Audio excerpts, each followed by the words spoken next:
costume, a gente faz as perguntas para ver se os irmãos estão bons de memória, né? Está memorizando bem. E aí, vamos fazer as perguntas aleatórias aqui. Qual o segundo mandamento? Quarto mandamento? Sexto mandamento? Primeiro mandamento? Terceiro?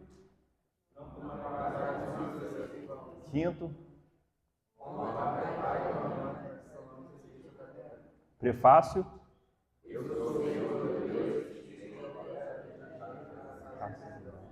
Sétimo? Não adulterarás. Vamos ver hoje. Vamos ver hoje, não adulterarás, o sétimo mandamento. Vamos lá então, irmão. Nós vamos utilizar aqui duas perguntas como parâmetro didático, né? Não como fundamento, porque o fundamento é a palavra de Deus, mas como base didática, que é o Catecismo Maior de Westminster, pergunta 137 e 138. A 137 vai perguntar qual é o sétimo mandamento. Por isso eu não coloquei aqui, nós já respondemos aqui. O sétimo mandamento é não adulterarás. E nós vamos prosseguir na pergunta 138, que vai trazer o aspecto positivo da lei. Então, temos visto aqui que o mandamento do Senhor tem um aspecto positivo e um aspecto negativo. O aspecto positivo é aquilo que nós devemos fazer. O aspecto negativo que nós não devemos fazer. Então, o aspecto positivo hoje são os deveres exigidos pelo sétimo mandamento. Tá? E nós vamos ver, como vimos até aqui em todos os mandamentos, que o negócio é muito mais fundo, né? Às vezes nós temos a noção, por falta de profundidade do mandamento, acreditar que o sétimo mandamento só é quebrado quando um casal adultera. Quando um dos cônjuges adultera, trai, ou quando outra pessoa tem um relacionamento com alguém casado. Somente nessas duas situações que comete adultério. Mas o sétimo mandamento, o que a lei de Deus está trazendo aqui, é muito mais além. É sobre castidade que nós vamos ver. É sobre pureza sexual.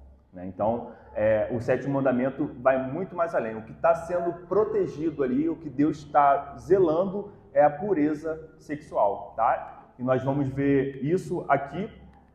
Vamos primeiro ver a pergunta, né? A pergunta do catecismo vai dizer assim: quais são os deveres exigidos no sétimo mandamento? Aí nós temos: os deveres exigidos no sétimo mandamento são castidade no corpo, mente, afeições, palavras e comportamento, e a preservação dela em nós mesmos e nos outros. A vigilância sobre os olhos e todos os sentidos, a temperança, a conservação da sociedade de pessoas castas, a modéstia no vestuário, o casamento daqueles que não têm o dom da continência, o amor conjugal e a coabitação, o trabalho diligente em nossas vocações, o evitar todas as ocasiões de impurezas e resistir às suas tentações. Tá? Então, nós vamos nos aprofundar aqui em cada parte dessa pergunta do catecismo. Vamos lá. Castidade, casamento, família e sexo. São elementos que estão relacionados com o que nós vamos ver aqui. Eu coloquei uma ordem que deveria ser a ordem que Deus requer, que na nossa sociedade pervertida, longe de Deus, não observa. Né? Então, qual seria a ordem das coisas? Primeiro, a castidade, tá? E a castidade aqui, irmãos, não é abstinência total. Como muitos dizem, é uma pessoa casta, é uma pessoa que se absteve, virou um padre. Não é nesse sentido. O sentido de castidade é um sentido de você controlar, de conter os seus vícios, controlar a sua inclinação, buscando a pureza no âmbito sexual. Tá? Isso é ser casto. Casto não é uma pessoa eunuca. Tá? Muito se interpreta assim.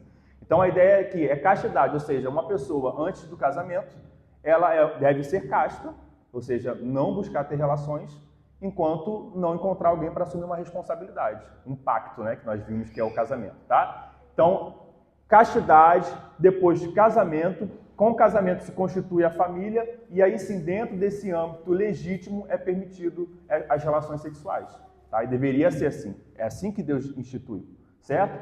E nós vamos ver aqui sobre a instituição da família, do casamento, né, uma ordem de Deus, uma ordem divina, e nós vamos em Gênesis, na criação.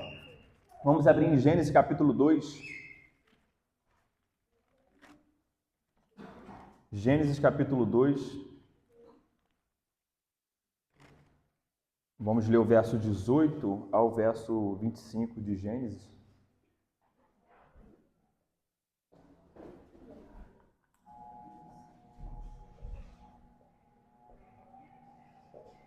Gênesis, capítulo 2, verso 18 a 25. Assim diz a palavra do Senhor, sobre a formação da mulher. Disse mais o Senhor Deus, não é bom que o homem esteja só. Far-lhe-ei uma auxiliadora que lhe seja idônea. Adão até aqui estava sozinho.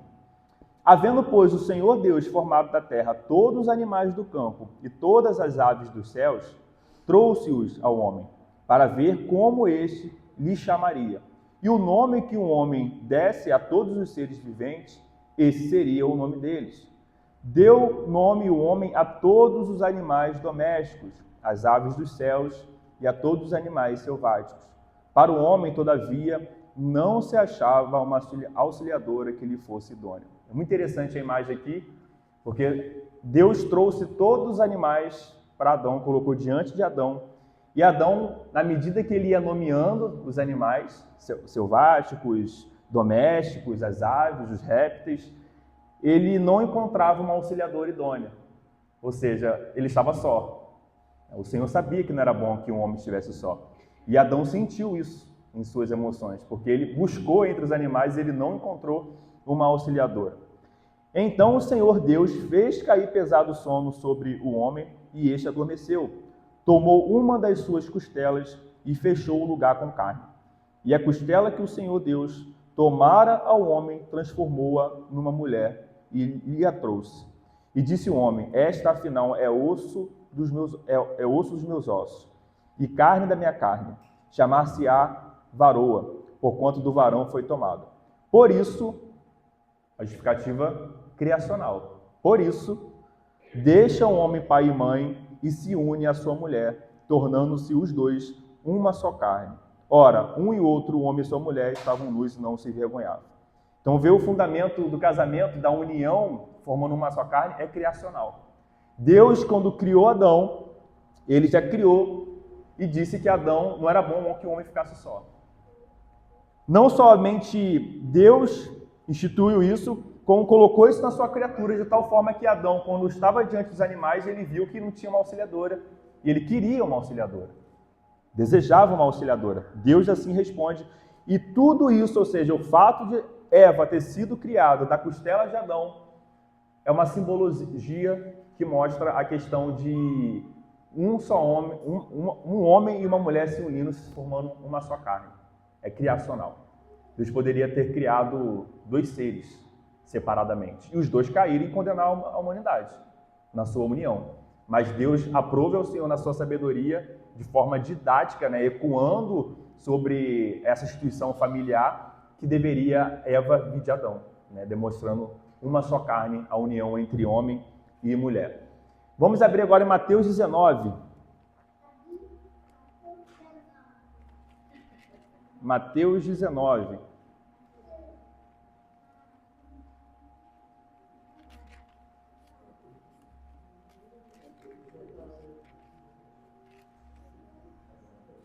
Mateus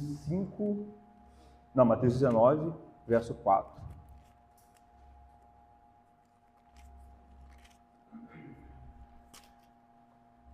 Então respondeu ele, não tendes lido, aqui está falando sobre a questão do divórcio, tá, irmãos?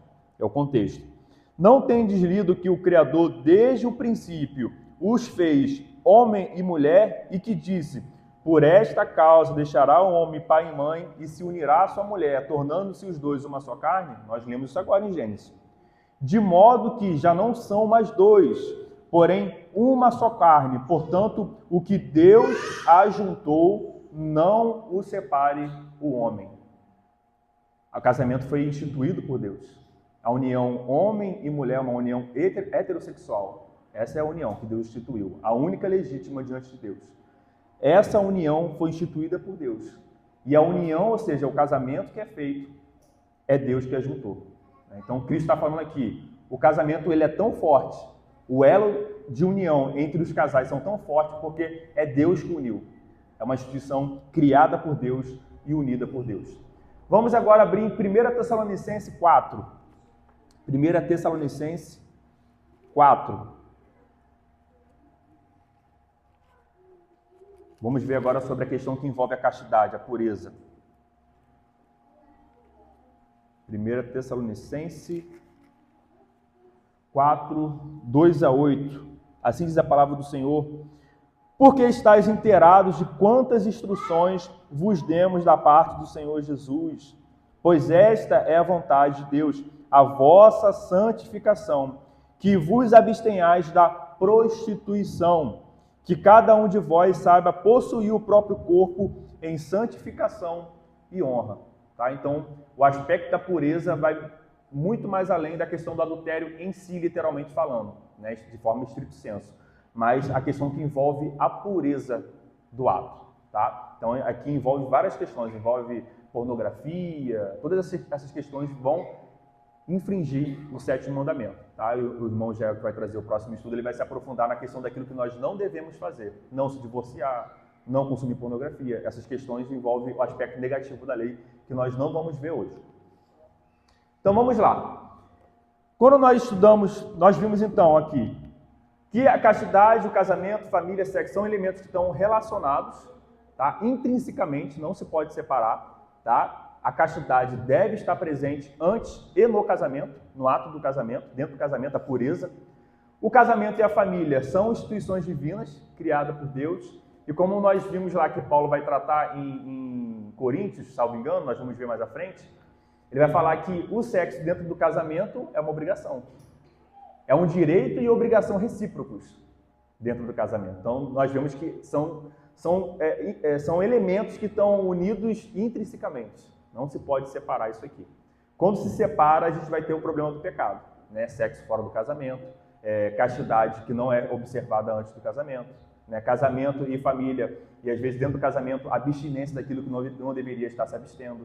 Né? Então, vai incorrer em diversos pecados aqui quando esses elementos ou essa ordem de ser não é observada pelos homens. Vamos lá, o catecismo vai trabalhar aqui com a gente que a castidade, que nós já vimos, que é a questão da pureza no âmbito sexual, a castidade ela deve existir tanto no corpo, como na mente, como nas afeições, como nas palavras e comportamento. E não somente isso, mas um dever nosso de preservar a castidade em nós mesmos e também em outras pessoas, tá? No próximo. Isso aqui é a expressão do resumo da segunda tábua, né? Da segunda parte dos mandamentos. Amar o próximo como a si mesmo. Então, se você entende que a castidade é uma ordem divina e nós devemos praticá-la, por que não contribuímos para que o próximo também seja casto? Tá? Então, é uma coerência com o que nós temos visto sobre o mandamento. Então, vamos lá. Vou pedir um irmão que abra em Jeremias. Tayane, Jeremias 5, do 7 ao 9. Mãe, Provérbios 2, 16, 20. Israel, Efésios 4, 29. Aline, Colossenses 4, 6. Quem for abrindo pode ler, por favor.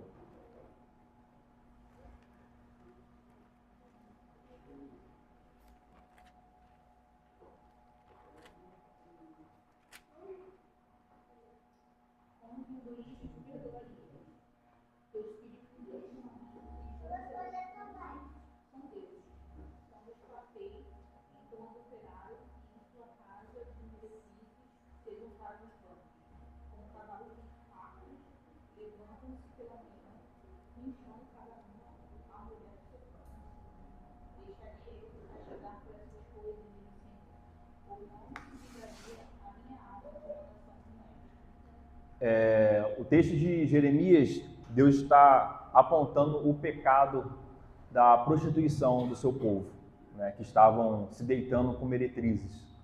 E aí ele fala como eu, ou seja, o Deus Santo, que Israel sabia quem era Deus, o Deus que havia libertado eles do jugo de Faraó, um Deus que mostrou com grande poder a sua abominação quanto ao pecado. Como que Deus deixaria passar isso? Como ele não iria se levantar ira para punir o seu povo? É isso que Jeremias está trazendo aqui, tá? Então, a ideia de que o povo de Deus tinha abandonado a castidade e a pureza e estavam se prostituindo, tá bom? Provérbios. Para te livrar da mulher adúltera, da estrangeira lisonjeia com palavras, a qual deixa o amigo da sua mocidade e se esquece da aliança do seu Deus. porque a sua casa se inclina para a morte, e as suas veredas para o reino da sombra da morte. Todos que se dirigem a essa mulher não voltarão, e não atinarão com as veredas da vida. Assim, andarás pelo caminho dos homens de bem, e guardarás as veredas dos justos. Provérbios está cheio de orientações de sabedoria sobre o perigo da mulher adúltera, o perigo do adultério, né, que bate sempre à porta do casamento. Em Provérbios capítulo 5, verso 8, vai dizer assim, ó: afasta o teu caminho da mulher adúltera e não te aproximes da porta da sua casa. Verso 18: seja bendito o teu manancial e alegra-te com a mulher da tua mocidade. Corça de amores e gazela graciosa, saciem-te os seus seios em todo o tempo e embriaga-te sempre com as suas carícias. Ou seja, ele está trazendo os benefícios do casamento. Ou seja, aqui são um casal, provavelmente estão juntos desde a mocidade, e ele está falando, alegra-te nisso, se delicie nisso, isso é bênção do Senhor. E ele prossegue, por que, filho meu? Porque você que tem isso tudo, que eu te dei, esses benefícios do casamento, por que, filho meu, andarias cego pela estranha e abraçarias o peito de outra? Porque os caminhos do homem estão perante os olhos do Senhor e ele considera as suas veredas, ou seja, Deus está vendo. Isso é tolice. Porque um homem que tem os benefícios do casamento, a bênção do casamento, a mulher da tua mocidade, por que ele iria desejar uma mulher estranha? Isso é tolo. Isso é contrário à sabedoria. Quanto ao perverso, as suas iniquidades o prenderão, e com as cordas do seu pecado será detido. Ele morrerá pela falta de disciplina e pela sua muita loucura, perdido, cambaleia.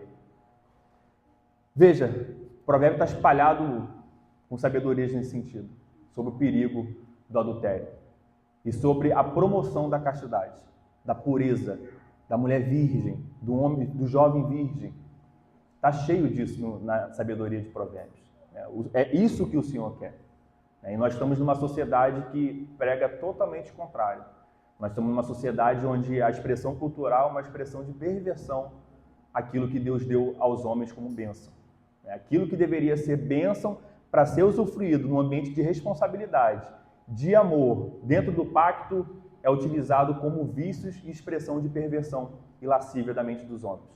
E aí nós temos várias coisas que redundam disso, a pedofilia, a sodomia, a pornografia, a prostituição, tudo isso são perversões daquilo que o Deus deu como bênção aos homens para ser usufruído dentro do casamento.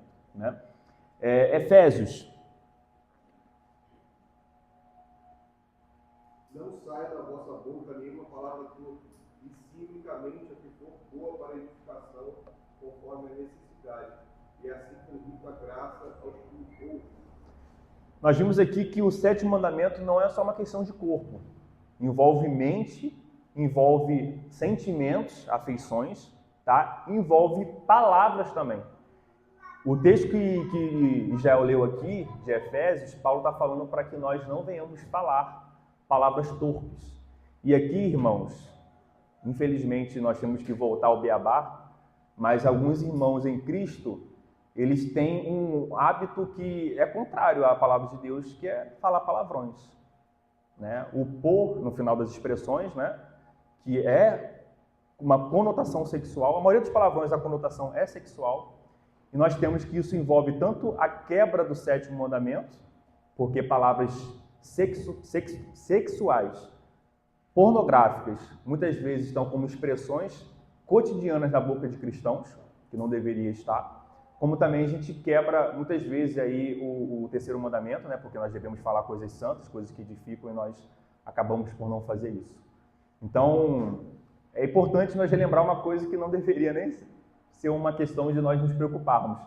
Mas tem alguns cristãos que se habituou, seja porque está inserido num ambiente que se fala muito palavrão e acaba reproduzindo isso, ou por falta de discernimento e não discernir aquilo que está falando.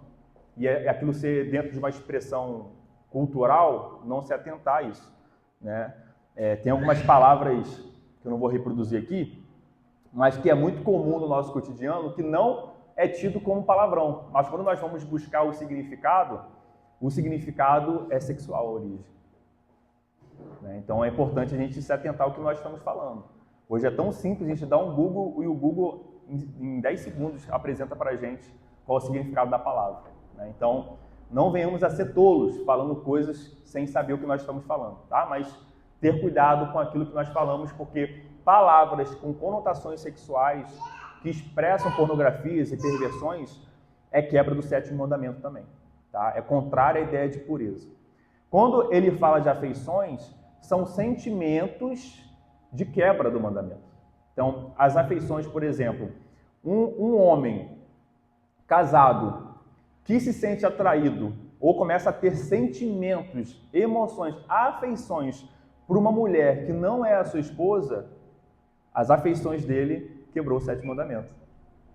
Entende? Ele quebrou o 7º mandamento, por mais que não tenha consumado. A mente já trouxe o pecado. Nós vimos isso em Tiago. Não é isso? Nós somos tentados pela nossa própria cobiça. E uma vez tentado, nós caindo nisso, nós damos a luz ao pecado. O pecado, uma vez consumado, gera morte. Então, veja, ele colocou o corpo aqui, porque é algo mais evidente no adultério, né? Mas antes disso se expressar no adultério em si, isso surge na mente, com pensamentos pervertidos, né? Seja entre casados, seja solteiros, certo? E aqui é pensamentos para consumir pornografia, por exemplo. Isso surge nas afeições, porque a mente vai levar os sentimentos, tá? E aí entra também a questão de buscar prazeres para satisfazer esse sentimento, essas emoções, tá? Tanto o casado quanto o solteiro. A quebra ocorre tanto para o solteiro quanto para o casado, irmãos. O 7º mandamento não é só o casado que quebra, não. O solteiro também quebra, tá? E quebra muito. Palavras também, como, por exemplo, palavrões, como, por exemplo, cantadas, a depender, né? Cantadas de como abordam uma mulher. Também pode ser a quebra do 7º mandamento, a depender do que está sendo dito, tá? E também o comportamentos indevidos. Comportamentos indevidos, ou seja, comportamento que não expressa uma pessoa casta. Um homem e uma mulher casados. Ou um solteiro cristão que sabe como ele deve abordar uma outra irmã, uma outra mulher buscando um casamento, comportamento com a intenção de casar.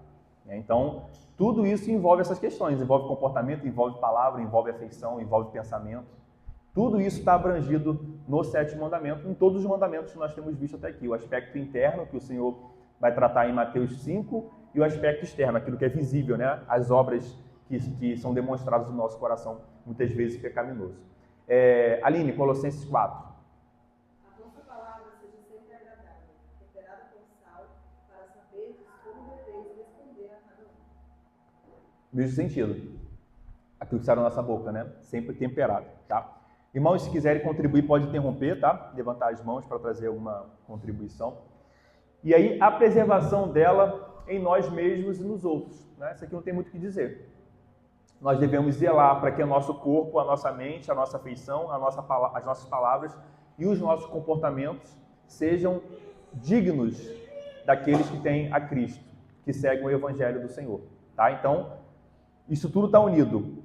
Se nós devemos buscar a preservação dessa castidade, que deve estar em todos esses aspectos do nosso ser, nós devemos fazer com que os outros também, naquilo que está na nossa responsabilidade, também observem. Como, por exemplo, os pais, né? Hoje em dia, um pai e uma mãe que entrega um celular com acesso à internet a um menor que está sob a sua tutela, ou é ingênuo demais, muito ingênuo, é difícil acreditar nisso, ou realmente não tem a diligência e o cuidado e zelo com o filho. E a filha também. Porque isso aqui tem uma profundidade de destruir a cabeça de um jovem com uma questão de moralidade sexual, né? E aí os pais devem preservar a castidade dos seus filhos. Então, evitar com que eles tenham acesso a essas coisas. É evitar mesmo, é proibir, é bloquear. Ah, mas ele pode fazer na escola, mas aí foge da sua responsabilidade. E aí é uma coisa que você vai cobrar da escola, você vai cobrar do outro ambiente. Tem gente que pensa assim, não, mas você tem que ensinar. Mas ensinar o seu filho, para que ele também pense por si próprio, envolve também medidas que você deve adotar. As coisas andam juntos. Não é porque, eu vou proibir, vou fazer isso, fazer aquilo, que ele vai ter acesso em outro ambiente. Uma coisa não exclui a outra. Os pais, por exemplo, lá em casa, né, os meus pais sempre proibiram o computador dentro do quarto. Na época a gente não tinha celular, né? Celular era só para fazer ligação. Então, por exemplo, lá em casa o computador não podia ficar dentro do quarto. Era na sala, era na copa. Todo mundo passava e sabia que estava sendo visto ali. Agora imagina, adolescente, bota o computador dentro do quarto, fecha a porta, vai ficar vendo o quê, irmãos? Vai ficar vendo o quê? Nós sabemos vários gatilhos que tem ali, que surgem, que quem nem procura aquilo, surge uma coisa ali dentro do adolescente. Se os adultos, que deveriam ter mais discernimento e mais controle e domínio próprio, não estão tendo, quanto mais um adolescente que está no ápice dos seus hormônios. Né? Então, os pais têm que ter esse controle, né? O controle parental que fala a tecnologia, né? Que controla essas coisas. E ensinar também os filhos sobre a imoralidade, sobre o problema de ofender a Deus. Porque, claro, se você não ensinar isso, só proibir, quando você não estiver perto, ele vai consumir. Né? Então a ideia é você proibir na sua responsabilidade e ensiná-lo para que ele possa entender que isso ofende e muito o caráter santo de Deus e atrai juízo da parte do Senhor. Tanto no corpo dele, porque isso traz mazelas no corpo, na mente, como também no âmbito moral, no âmbito espiritual, né? O afastamento do Senhor. Né? Vitor? Eu ia destacar a questão da mente e afeições. Eu lembrei de uma coisa que nas séries de comédia, por exemplo, é muito comum as séries brincarem com casais que fantasiam com outras pessoas. E como se fosse algo super normal. Assim, a mulher fantasia com o Brad Pitt, o homem, né, com a Angelina assim vai, e é normal, porque não foi algo corporal, não foi algo que, de fato, e se a pessoa não fosse ofendido, ele seria louco, porque, nunca vai acontecer. Mas na lei de Deus, como a gente vê, é algo ofensivo, realmente. Porque a gente é muito como se o pecado fosse só a matéria. Só se o corpo estiver praticando determinada coisa que é pecado. O corpo não. E para a gente sair dessa questão, porque um casal vira para um lado, cada um vai dormir, só vai estar porque cada um está pensando. Não é porque só está no pensamento que não é pecado. Não é só porque o cônjuge não sabe, porque não está sendo externalizado, que não é pecado. Deus sabe, e é pecado. Talvez o cônjuge não sabe que o adultério está sendo praticado ali, mas é pecado. Os pensamentos, né? Os pensamentos ali, perniciosos, lascivos. E, como foi pregado em Tiago, daí pode vir Sim, várias coisas. Várias coisas. Exato. E aí, dá a preservação dela em nós e mesmo nos outros. Aqui envolve a nossa expressão, envolve roupas, tá? Aqui o catecismo ele vai trazer sobre a castidade, a modéstia nas vestimentas. Nós não vamos abordar isso aqui hoje porque vai ser um estudo próprio sobre isso, tá? Porque isso aqui vai, a profundidade das perguntas que vão surgir, vai demandar um estudo somente nisso, né? Porque é um assunto muito sensível, né? É um assunto da liberação, os extremos. A liberação total, né, sem nenhum cuidado, e outro extremo, o legalismo. Né? Então, o estudo vai ter que estar fora dessas extremidades, né? Tudo liberado ou tudo proibido. Né? Doutrina de homens, como nós fomos orientados, não pode usar bermuda, aquela questão toda. Tá? Então, a gente vai ter um estudo só sobre isso. A vigilância sobre os olhos e todos os sentidos. Né? Vamos abrir Jó 31, do verso 1 a 12. Jorge. E Sônia, Mateus 5, só o verso 28 depois. Vigilância sobre os olhos e todos os nossos sentidos. Quando fala aqui todos os nossos sentidos, irmãos, olhos, ouvidos, tato, né? Então, sentidos, visão, audição, tato e até mesmo cheiro. Podem ser quebra, pode ser instrumento para quebra. Às vezes, Não houve a quebra do sétimo mandamento, um olhar cobiçoso com a mulher do próximo, por meio dos olhos, mas pode ter vindo pelo cheiro, a atração pelo cheiro. Às vezes, principalmente as mulheres, né, não foi pelos olhos nem pelo cheiro, mas pelo ouvir. Foi atraída pelo ouvir, por um homem que não é o seu marido. Também quebrou o sétimo mandamento. O ouvir em si não é um problema, o problema é quando esse ouvir leva a ter pensamentos de adultério, pensamentos de imoralidade sexual, né? Atração, começar a imaginar coisas que não deveria imaginar, tá? Então aqui é todos os sentidos, a vigilância em todos os sentidos, tá? Nós não podemos deixar de vigiar, não, a vigilância é constante, tá? Jorge, por favor. Fiz aliança com meus olhos, como pois fixaria eu numa donzela? Que porção, pois, teria eu de Deus lá de cima, e que herança do Todo-Poderoso desde as alturas? Acaso não é a perdição para o iníquo e o infortúnio para os que praticam a maldade? Ou não vê Deus os meus caminhos e não conta todos os meus passos? Se andei com falsidade e se o meu pé se apressou para o engano, pese-me Deus em balanças fiéis e conhecerá a minha integridade.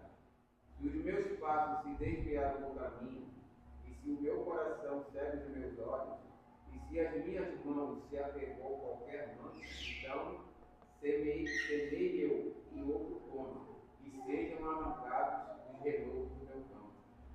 Se o meu coração se deixou seduzir por causa de mulher, se andei à espreita à porta do meu próximo, então moa minha mulher para outro, e outro se encurve sobre ela.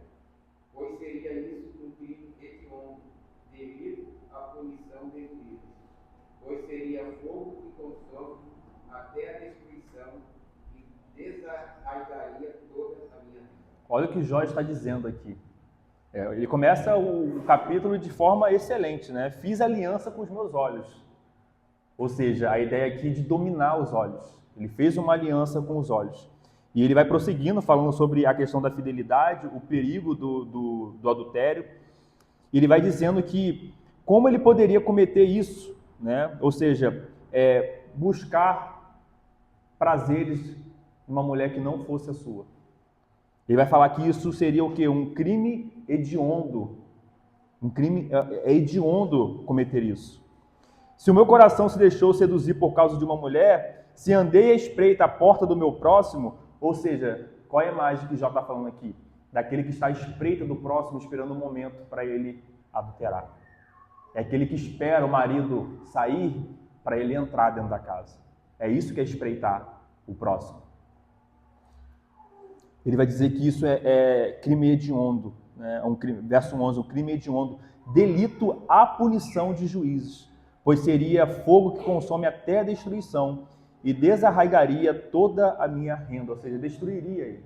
Seria destruição para a vida de Jó, como é para a vida do homem que comete adultério, né? Eu tenho a infelicidade de conhecer alguns colegas que praticaram esse crime, né? Contra Deus e contra a mulher, e realmente foi isso que aconteceu. Destruição. Não somente da sua família, mas destruição da pessoa, né? Que hoje, inclusive, não está nem mais na fé. Então, a vigilância, irmãos, nós temos visto isso em Tiago, ela é constante. Aquele que acha que é forte, ele está se colocando num momento de tentação. Porque Deus, o Criador, diz que nós não somos fortes na questão que envolve imoralidade, tá? Era um amigo, né, que seguiu todo o parâmetro da igreja. Se manteve casto, se beijaram somente no altar, teve toda a questão da pureza, nunca foi mulherengo, sempre foi respeitador e durante o casamento caiu em adultério. Então, não se ache forte. Se qualquer um de nós que estamos aqui achamos que não somos tentados, cuidado. Porque quando achamos que somos fortes, é que somos fracos. Paulo diz o contrário, quando consideramos que somos fracos, aí somos fortes na graça de Deus. Então, cuidado, o alerta é para todos nós, tá? Para todos nós. É interessante a concordância com o que você acabou de colocar, Provérbios 6:31. vai tratar, 32 vai falar o que adultera com uma mulher está fora de si, só mesmo quem quer arruinar-se é que pratica tal coisa. E isso, à luz da natureza, é muito claro. Os ímpios conseguem entender que, uma vez que eu adultero, eu vou trazer males para minha esposa, para os meus filhos, para a sociedade, para o meu trabalho. Vou ser mal falado, ou seja, antes de tudo, vou trazer o mal para mim, vou me arruinar. Ou seja, se os ímpios têm esse entendimento, imagina nós, como os exemplos que você acabou de levantar, dentro da igreja temos uma responsabilidade muito maior, Ainda maior. pelo fato de conhecermos a lei de Deus, de aprofundarmos a lei do Senhor, de sabermos que vai além de fazer mal a nós, fazemos mal ao próximo e a Deus. Perfeito. A gente vê a questão que envolve os pensamentos, né? Eu sempre lembro da pregação de Vitor em Filipenses, quando trouxe para nós que Cristo é Senhor sobre os nossos pensamentos. E aí o adultério, a questão do adultério, ele sempre surge com pensamentos. E aí esses pensamentos, né, eles não são dominados por nós. Nós não dominamos esses pensamentos, nós não vamos a Cristo, nosso Senhor. Nós deixamos esse pensamento criar raízes na nossa mente, né? Então, o correto, né, nós que confiamos que Cristo é Senhor, porque Ele de fato é, e Ele não é um Senhor distante, Ele é o Senhor que sonda os nossos pensamentos e sabe os problemas que nós estamos tendo na questão dos nossos pensamentos, os pensamentos pecaminosos. Nós devemos pedir a Cristo perdão por eles. Pedir a Cristo perdão pelos pecados. E pedir a Ele força para que traga pureza no nosso pensar. Irmãos, às vezes nós estamos pensando besteira porque nós não estamos nos alimentando. Nós não lemos a palavra, nós não oramos, nós consumimos filmes, nós consumimos novelas, nós consumimos séries, nós consumimos Instagram, Facebook, YouTube e a palavra fechada, pouco aberta, poucas meditações na palavra de Deus. Me fala, se nós defendemos que o homem ele é depravado por natureza, se nós acreditamos que o homem tem por si só no seu coração uma inclinação para o mal, como as nossas inclinações serão freadas se nós não utilizamos os freios que Deus nos deu? Os freios não é a minha própria força. Os freios não é o meu próprio coração. Os freios é a palavra de Deus, é a oração, é a comunhão com os irmãos na igreja, na assembleia, a reunião solene da assembleia. Então, assim, nós não vamos conseguir observar nenhum mandamento porque nós estamos entendendo que é por graça. É em Cristo que nós observamos, tá? Então, se a gente está longe de Cristo, se nós consumimos entretenimento, filme, série, nós vamos falar palavrões muitas vezes. De repente não fala na casa, na igreja, com o irmão em Cristo, mas fala em casa. Né? Chuta o dedinho, solta um palavrão muitas vezes. Né? Então, assim, todos os mandamentos do Senhor, se a gente viu isso, né? O sim ou não, o custo. Quando a gente diz não para Deus, não para ler a palavra, não para ler o devocional, a gente está colocando em risco o sim para os pecados. Né? Nós nos colocamos em risco, né, em relação a isso. Então, todos os olhos e sentidos, Sônia, Mateus 5, 28. Eu, porém, vos digo, qualquer olhar para uma mulher com intenção impura, no coração já adulterou com ela. Cristo está, Sermão do Monte, lembra que nós vimos que aquele que odiar o seu próximo cometeu homicídio? Quebrou o sexto mandamento? Então, é o mesmo contexto. Cristo está falando também agora que aquele que somente, entre aspas, cobiça a mulher do próximo, é como se tivesse praticado adultério.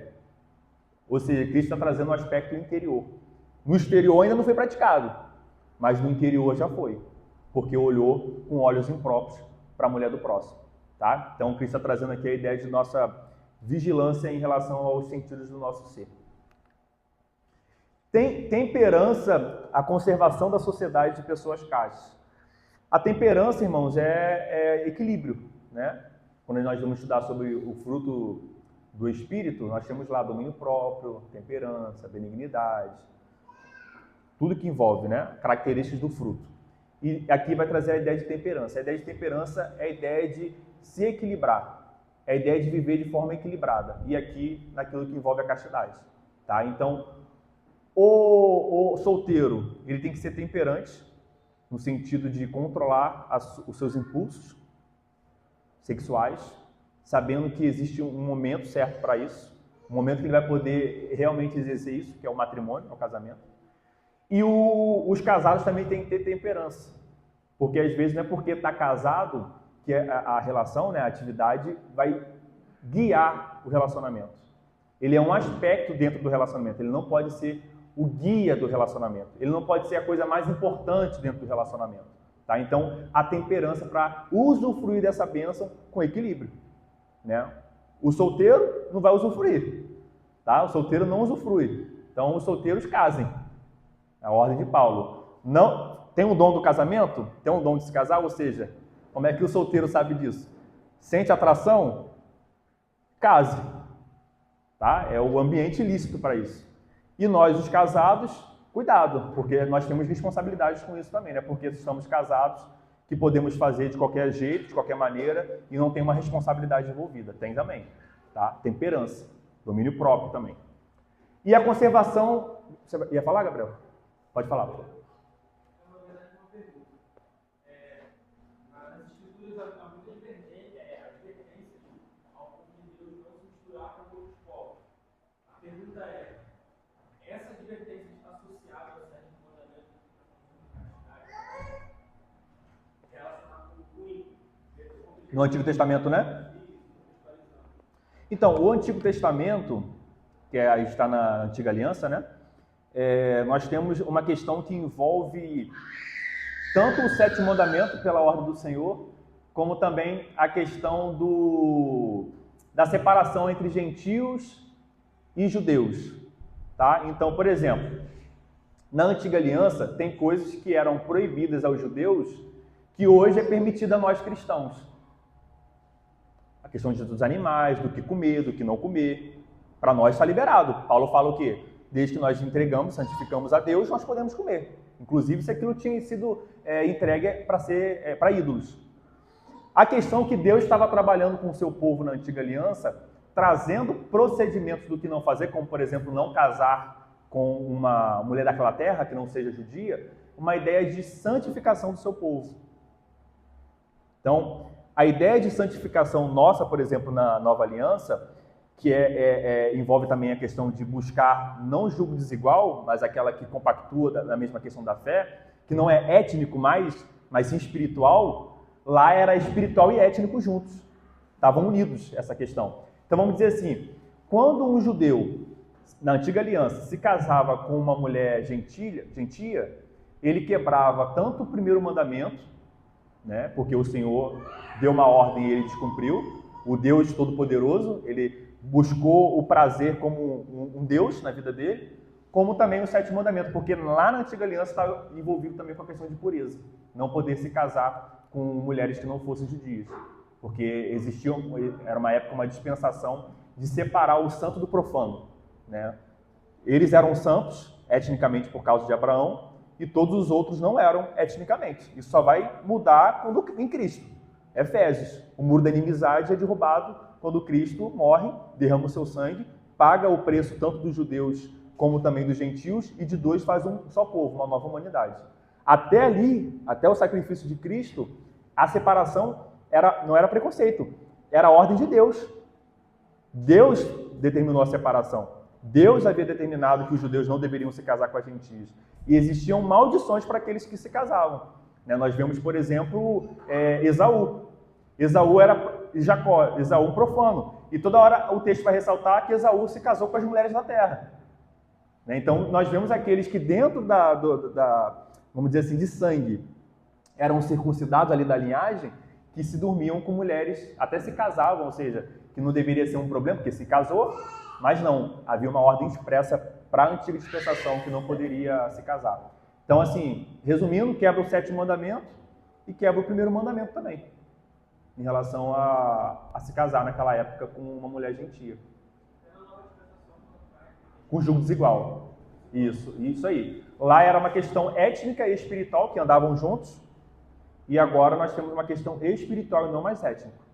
Então, não pode ter uma união entre a chinesa com o australiano, né? As nações.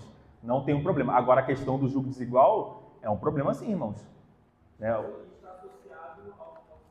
Está associado ao sétimo mandamento. Né? Está associado ao sétimo mandamento, a questão da pureza. Porque nós vimos aqui que a pureza envolve corpo, mente, afeições, tudo isso.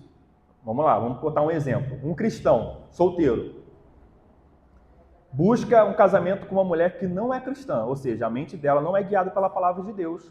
O que ela faz com o corpo não é guiado pela palavra de Deus, as suas afeições não são dominadas porque não são guiadas pela palavra de Deus.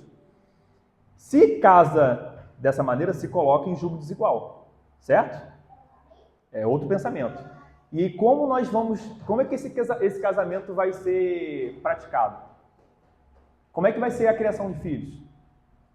Como é que vai ser a perspectiva sobre sexo? É totalmente diferente. Então, não vai haver uma pureza como deveria haver nesse âmbito por causa do julgo desigual. É claro que uma vez casado, casou, né? E também tem que fazer essa diferenciação da antiga aliança para a nova aliança. Né? Se casou, se colocou sob julgo desigual, agora vai sofrer as consequências. Né? Não pode alegar isso para divórcio. Né? Que aí nós temos uns espertinhos que não ouvem a sabedoria dos mais velhos, não ouve o que o pastor falou no aconselhamento, não ouve os amigos, não ouve pai, não ouve mãe, casa.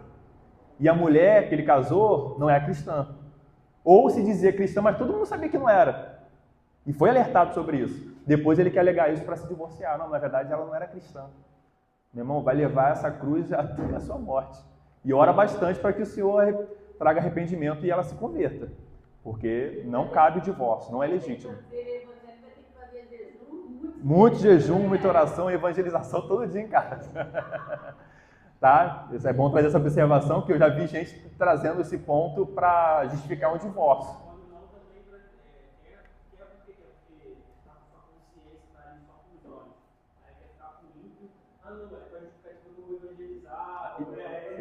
Eu vou pregar para ela. Pior que isso ocorre muitas vezes, é o contrário, da mulher com o homem, né? Pelo menos assim, a experiência que eu vi de perto foi a mulher, né, a irmã, achando que iria mudar o coração do homem. Né? Porque teve casos que isso aconteceu. Bom, meu amigo, você assumiu um risco de um casamento, que é até a morte. Na possibilidade de que isso vai ocorrer, que não está nem nas suas mãos, está na mão de Deus, converter os corações, é uma aposta perigosa demais.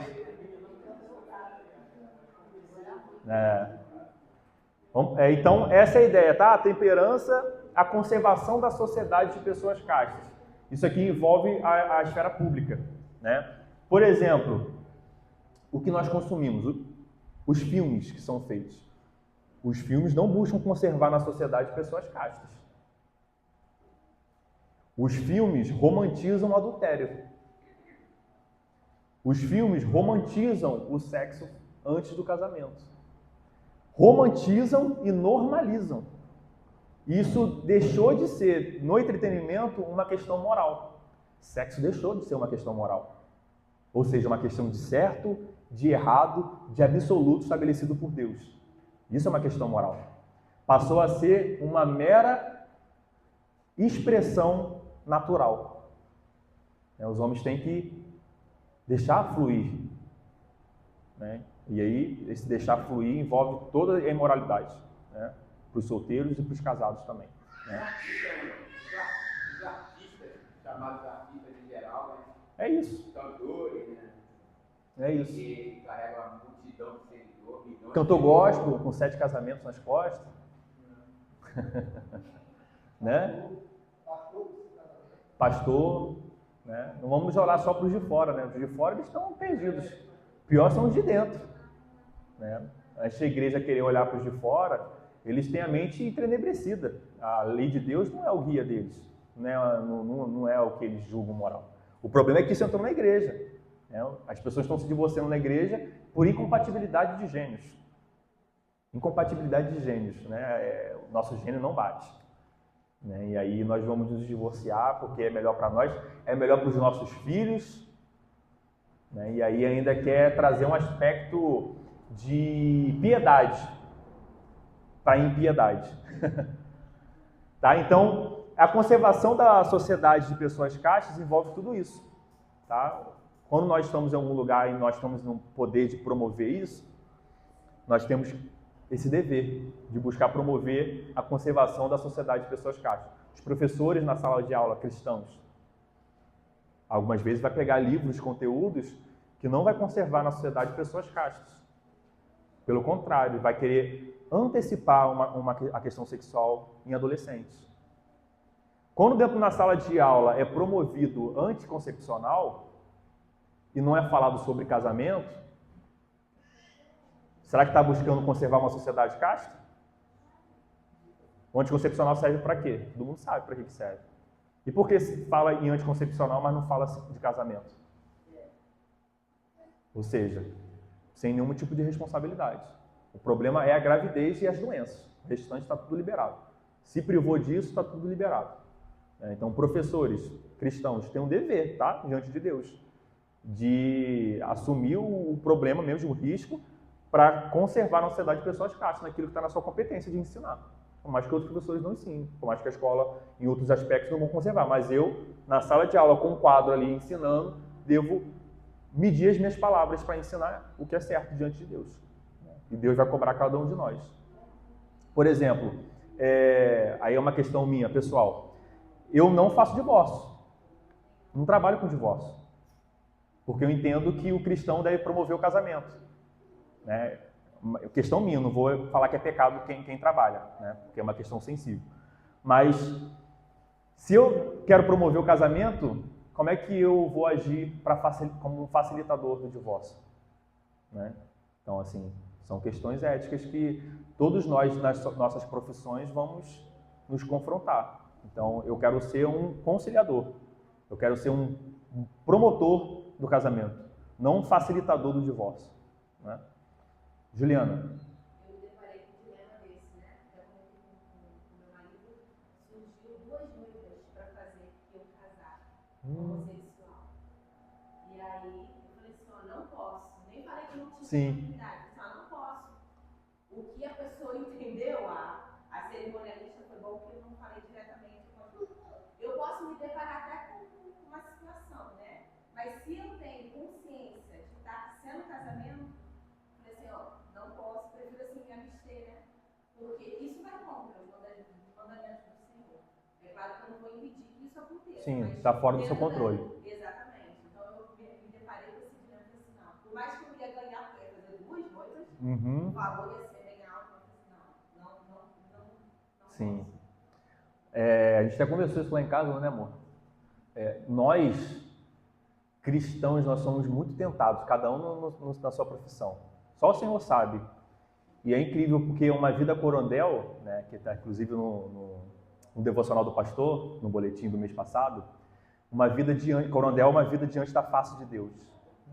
Nós todos os dias, irmãos, todos os dias, todos nós, sem exceção, somos confrontados a questões éticas. E nós somos provados pelo Senhor a dizer sim para Ele e não para o pecado. Tá? São questões muitas vezes sutis, mas aquilo ali vai ser uma concessão que nós vamos fazer da nossa consciência diante de Deus, que vai abrir um buraquinho pequenininho e aquilo vai se expandir e vai trazer destruição para o nosso lado. Eu não falo nem só no aspecto que é o nosso aspecto aqui, mas de tudo. Né? Por exemplo, riqueza. Às vezes nós somos tentados, a questão de bens, né? O dinheiro que vai trazer a determinada situação, nós somos tentados a, por exemplo, mentir. Lá no escritório aparece casos de pessoas que querem mentir no tribunal para ganhar um dinheiro. Né? E nós somos tentados, cada um na sua área, a dizer não, a dizer sim, digamos, né? E na verdade nós devemos dizer não para o pecado, né? Para a glória de Deus. E ainda, irmão, dentro do que a irmã falou ali, ainda incorre o pecado se você for justificar o seu não. No caso dela não precisou, graças a Deus. Você ainda incorrer em problemas jurídico. Dentro daquilo que nós aprendemos na semana passada sobre não, no estudo da oração sobre o juiz níquel, né, sobre a iniquidade que está aí, né, se a gente vir cá, né, ué, tá me discriminando porque eu sou duas mulheres, não quer fazer nossa maquiagem, da casa isso daí aí, né? É complicado. Eu peguei um caso desse lá na prefeitura, de Semana LGBT, lá em São Pedro. E aí todos os servidores tinham sido convocados para estarem lá na reunião, né? Assistindo pessoas transexuais, né? Enfim, tem cada nome, eu nem sei mais os nomes. Tem vários nomes que se dão lá. E aí todos nós tínhamos sido convocados, né? E eu neguei. Aí trouxe essa questão do problema, porque o superior hierárquico, o secretário, no caso, ele convocou para prestar esclarecimento por que eu não iria, né? E aí eu, enfim, fiz a justificativa. Graças a Deus a nossa Constituição preserva isso, a liberdade de consciência, né, de crença. E eu aleguei justamente isso por escrito lá na justificativa. Não deu em nada, graças a Deus. Mas na mente dele, cara, é só sentar, né? O meu coordenador falou comigo, cara, é só você sentar. Você senta e vai embora, não precisa você concordar com aquilo. É só você sentar. Aí eu falei, mas eu sentar e eu concordar, cara. É a mesma coisa, eu falei com ele, a mesma coisa, imagina se um cristão assume a prefeitura e obriga todas as pessoas a entrar na igreja e cultuar a Deus. Você acha isso certo? Impor a religião sobre uma pessoa que não é cristã? Aí ele falou, não. Então, por que vocês querem impor uma forma de ver o mundo que os cristãos não concordam? Né? Então, assim, liberdade, cara. Eles têm a liberdade de não querer estar no culto e nós temos a liberdade de não querer ouvir o que eles têm a dizer. Né? E a importância de nós os cristãos estarem envolvidos na esfera pública, né? Promovendo isso. Mas vamos lá, a nossa conservação da sociedade de pessoas caças é tudo isso que nós estamos conversando. Filmes, entretenimento, tudo isso, tá? A modéstia no vestuário está aqui, não vou adentrar, tá? O irmão Vitor que vai dar esse estudo mais à frente sobre a modéstia no vestuário. É importante todos nós estarmos, tá? É uma questão que não envolve somente as mulheres, é homens e mulheres. Tá? Tem uma forma correta de se vestir, de comunicar por meio das vestimentas. Casamento daqueles que não têm o dom da continência. É um dever daqueles que não têm o dom da continência. Qual é o dom da continência? O dom de não ter os impulsos.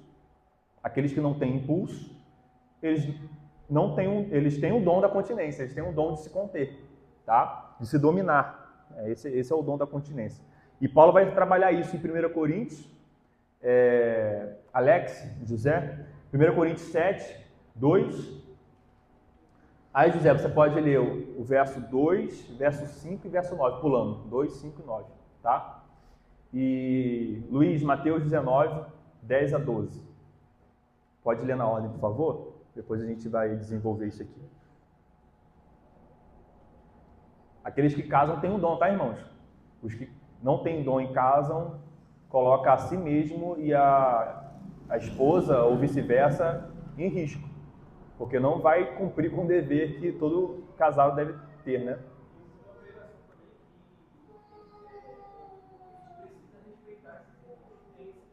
Perfeito.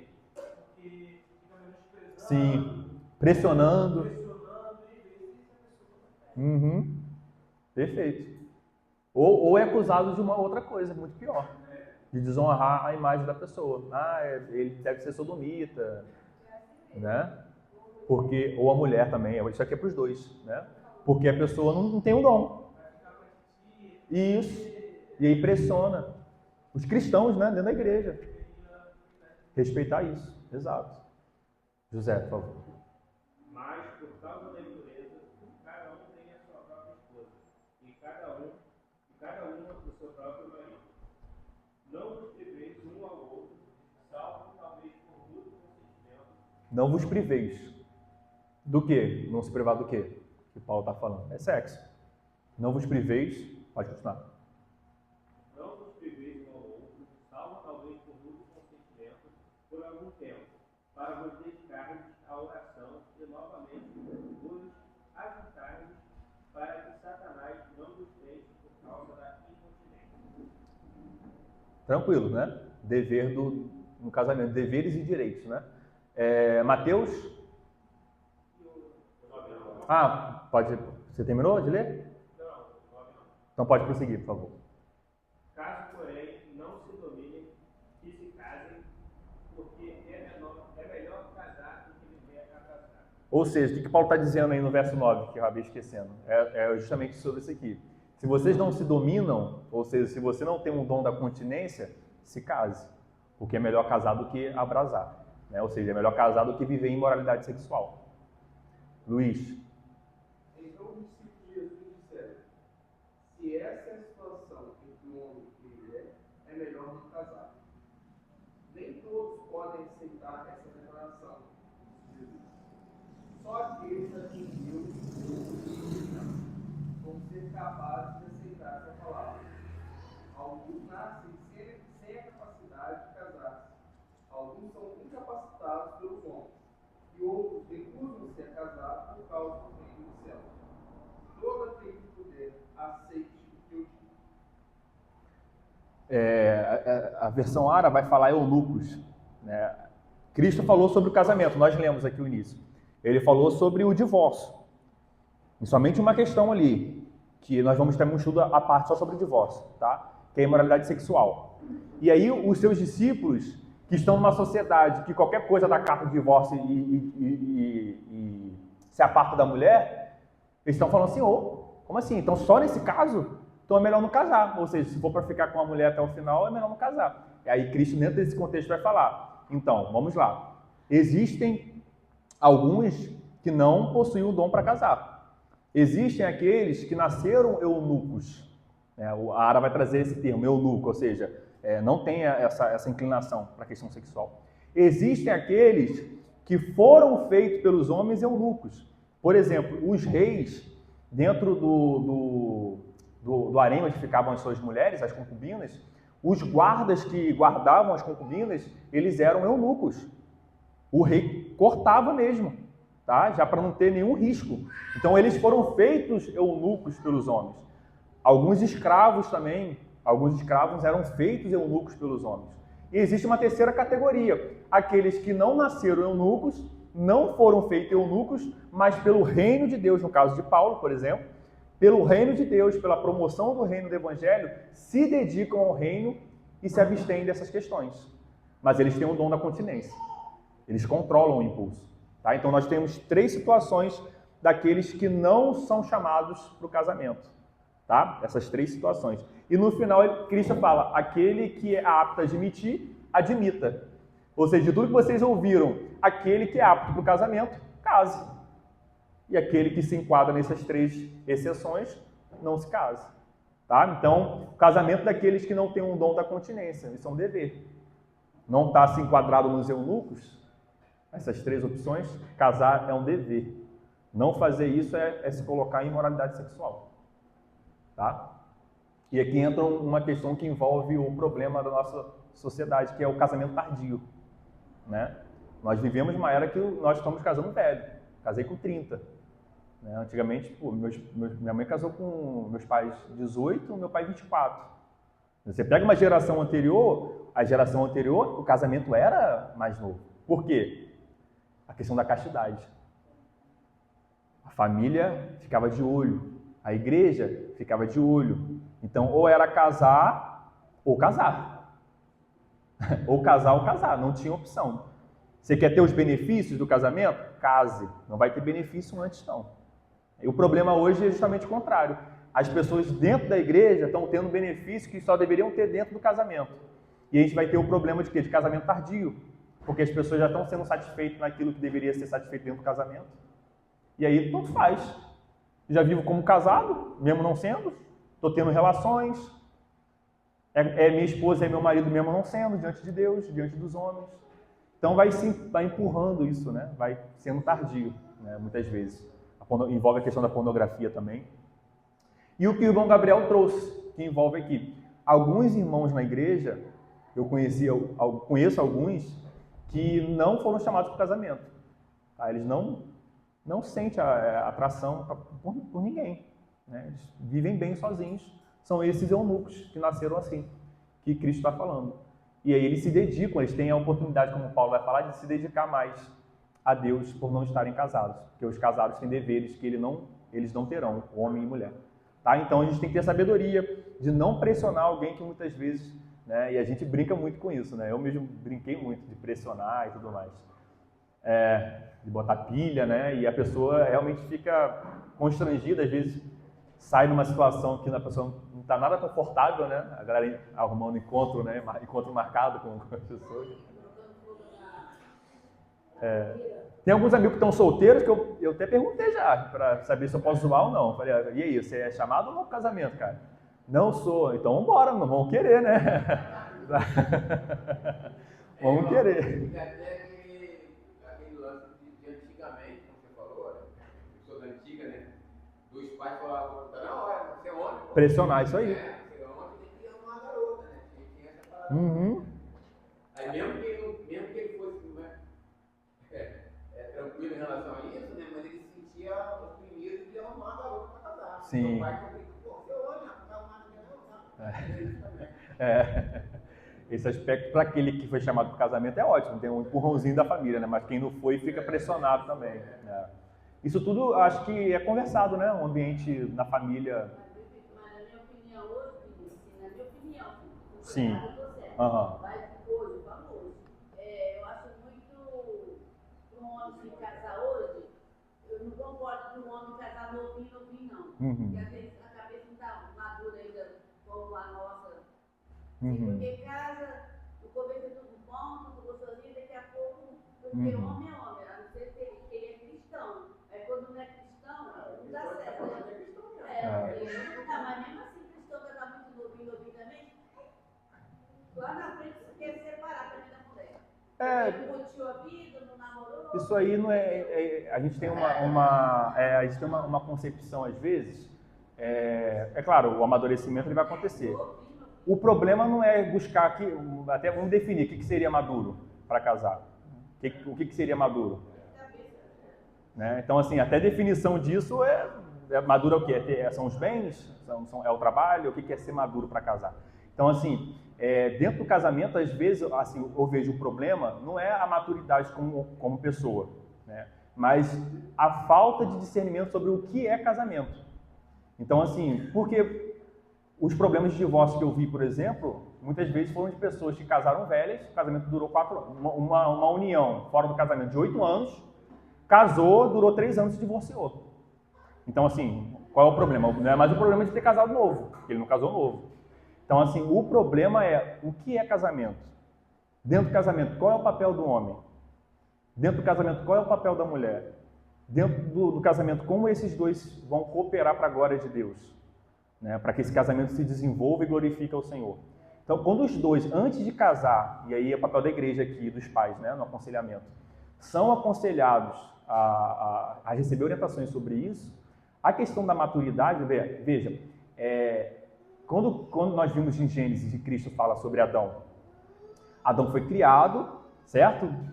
Deus viu, a Trindade viu a necessidade dele ter uma auxiliadora, essa necessidade ecoa até hoje. Todo homem solteiro que é tido para o casamento, tem esse dom, ele tem a necessidade de ter uma auxiliadora idônea como Adão teve. Tá? Isso é uma questão da humanidade, que foi comunicada até hoje. Eu senti isso na pele antes de nós casarmos. Inclusive, nos meus votos eu falo sobre isso. Porque é horrível estar sozinho. Não é bom estar sozinho, quem foi chamado para o casamento. É ficar sozinho, ter quem compartilhar. Enfim, questões que vão muito além do âmbito sexual. O casamento vai muito além disso. Né? Alguém para ser realmente uma auxiliadora idônea. Então, assim, quando nós temos isso na questão, a ideia é que quando há o casamento, com esse discernimento correto sobre o papel do homem e da mulher, e a união ocorre, eles passam a ser uma só carne. E a maturidade vai vir no casamento como uma só carne.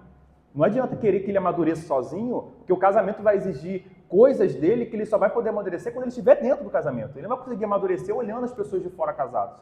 Ele vai ser provado e testado dentro do casamento. Eu estou sendo provado e testado dentro do casamento. Decisões que eu tenho que tomar, coisas que eu tenho que fazer, eu não conseguiria fazer sozinho, porque os meus pais fariam por mim. Meu pai faria por mim, a minha mãe faria por mim. Agora não, a responsabilidade é minha. E eu vou amadurecendo nesse sentido. Então, hoje, vou fazer 32 anos, eu estou num aspecto de caminhada de maturidade que eu estaria muito mais adiante se eu tivesse casado mais novo. Esses testes já teriam sido implicados sobre mim. Claro que é o tempo de Deus, tudo, né? A gente não está questionando isso. Mas o cuidado de não achar que é possível um homem e a mulher amadurecerem fora do casamento. Acho que sim, eu estou entendendo que um aspecto, sim, um aspecto de responsabilidade, isso é verdade, né? Uma pessoa, às vezes, com 18 anos, ele tá muito imaturo, acabou de sair da adolescência, né? Ainda mais hoje em dia, e aí é o papel dos pais, da igreja, de caminhar para trazer mais sabedoria e maturidade para eles, né? Tanto para o homem quanto para a mulher. Mas, assim, a maturidade mesmo vai ser dentro do casamento. Fora, o cara pode casar com 40 anos, eu tenho amigos com 40 e poucos anos que não casaram, né? Eram ímpios e agora se converteram recentemente.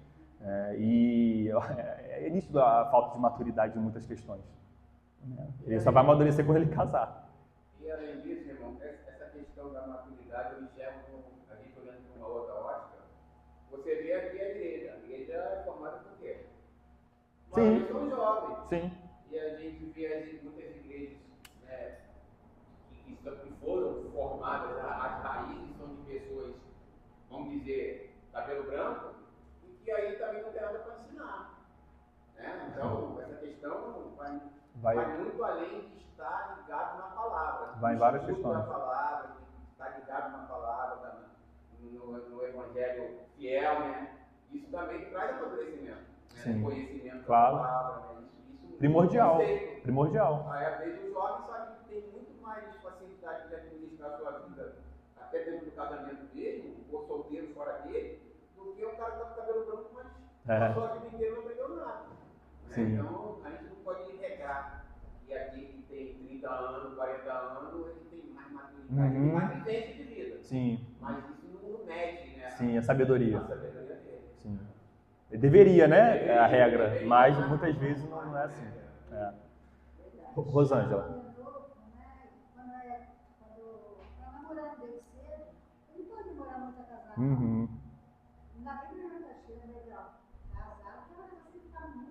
Tem alguma coisa errada. Exato.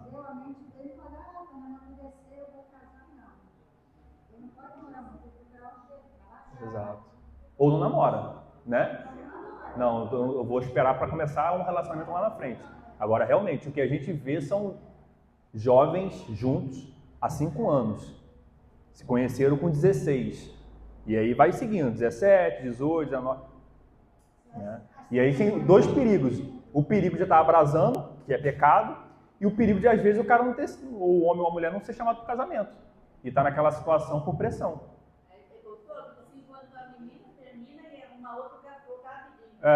Também. Douglas. A minha história com a Jéssica é interessante porque nós começamos a namorar muito novos, né? 15, 16 anos. Só que quando a gente começou, eu falei pra ela que eu só queria namorar se fosse pra gente casar. Só que já tinha previsão, eu estava estudando para passar para o Itaval, que é uma escola de formação da Marinha. E eu sabia que a partir do momento que eu fosse aprovado no concurso, eu só ia poder casar depois de 8 anos. Porque eu tenho toda a formação, todo o processo de formação, a gente não pode contrair matrimônio nem ter filhos, né? Então, regra. Se eu me casasse, eu seria cortado da minha formação. Então, logo no começo do namoro ali, quando tínhamos mais ou menos 3 anos, nós percebemos, eu principalmente, estava vendo muitos amigos cristãos caindo no adultério, né? Na imoralidade. Antes de se casar, vinham conversar comigo, falando que não tinha conseguido segurar e tal. E aí, eu propus a Jéssica de que nós deixaríamos de dar o beijo, né, no namoro, que era algo muito normal na nossa realidade de namoro. Então, a gente passou a ter um namoro até o casamento, basicamente de curso, porque a gente não tinha contato físico praticamente, dava a mão, se abraçava e conversava, né?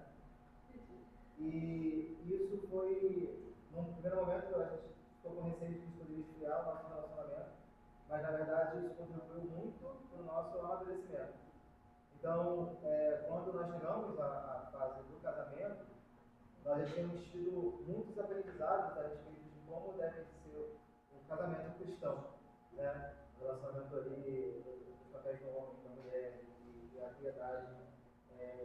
Então, acho que isso facilitou muito para que nós não passássemos por muitos conflitos no casamento, porque nós tínhamos já amadurecido isso no período pré-casamento, que foi muito longo, né? Mas isso não foi por uma falta de desejo de casar. Porque se não fosse essa limitação que nós estamos falando, Eu teria casado. Mesmo se a gente não fosse contar, né? Então, com 24, 25 anos. Mas a questão toda em relação a isso é que não tem como estabelecer uma regra. Né? Basicamente, nós sermos guiados pelos princípios que a palavra de Deus vai nos nortear. Exato. Buscando a piedade. E buscando cada um exercer o seu papel.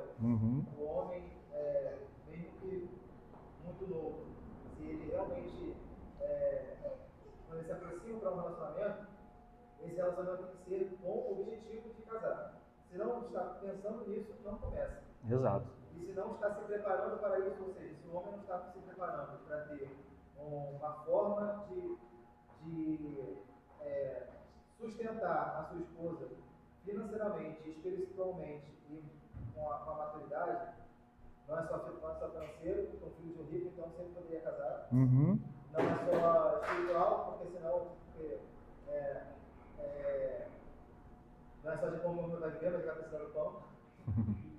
E se não tiver maturidade também não tem como funcionar. Tudo é questão de nós buscarmos esse amadurecimento, né?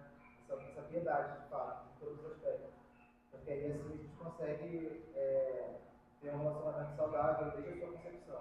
Não é uma coisa que com sorte dá certo no final. A gente não vai se aproximar do casamento assim. A gente tem que se preparar para ele desde o momento que a gente percebe que nós não temos o dom para ser o filho. Isso aí. Perfeito. Vamos lá para a gente fechar?